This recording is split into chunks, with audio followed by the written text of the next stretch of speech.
you know, Klarque, I'm so glad you asked this, because people do think that just because they see you as being fit, that you've never been where they probably are right now. And there's so many different levels to where people are in life, but I'll never forget where I was, and the way I changed things around for me, or that point in my life where it was inevitable. Things had to change. Like I couldn't stay the same.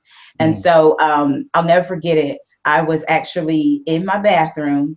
I had recently had a baby, and I actually, I'm in my 20s. I thought you just bounce back. Let's be clear. I was like, well, I see girls all the time. Like, I could just bounce back.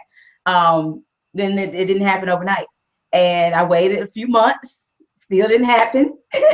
Waited another year or so, and I was like, okay. So I went from 128 pounds to about 190 plus pounds, and that thing didn't bounce back. So I was like, that baby wasn't even 8 pounds. So where is all this weight coming from, and how do I get this off? The one thing that I could remember feeling, and I'll never forget it because my husband actually said it, my husband actually said it. I was like, I don't feel like I am me anymore. Like I feel like I'm somebody completely different.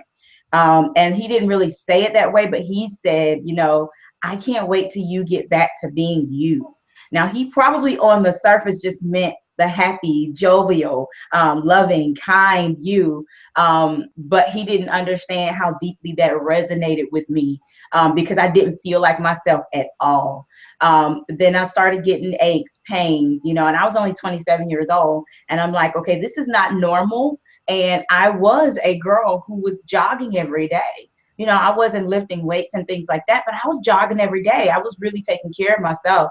And, pregnancy, much like any other stress that comes in life, man, it hit me. And like any other person, you spring into becoming a mom and you still got to work. And I was working, in the medical field. So it was on call overnight, hours upon hours. I just didn't get a chance to take the best care of myself.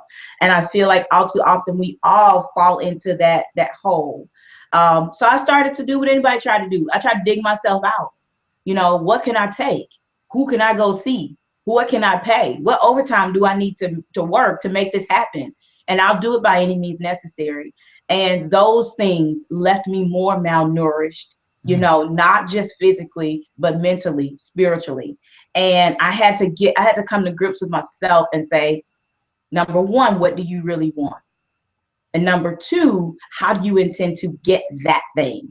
And what I really wanted was wellness. I didn't want to have to piecemeal health and kind of sort of work out and try to fix these little pieces together and then fall off again. What I really wanted was sustainable, lifelong wellness. And I knew within me that once I figured it out, that I knew a lot of other people around me wanted it too.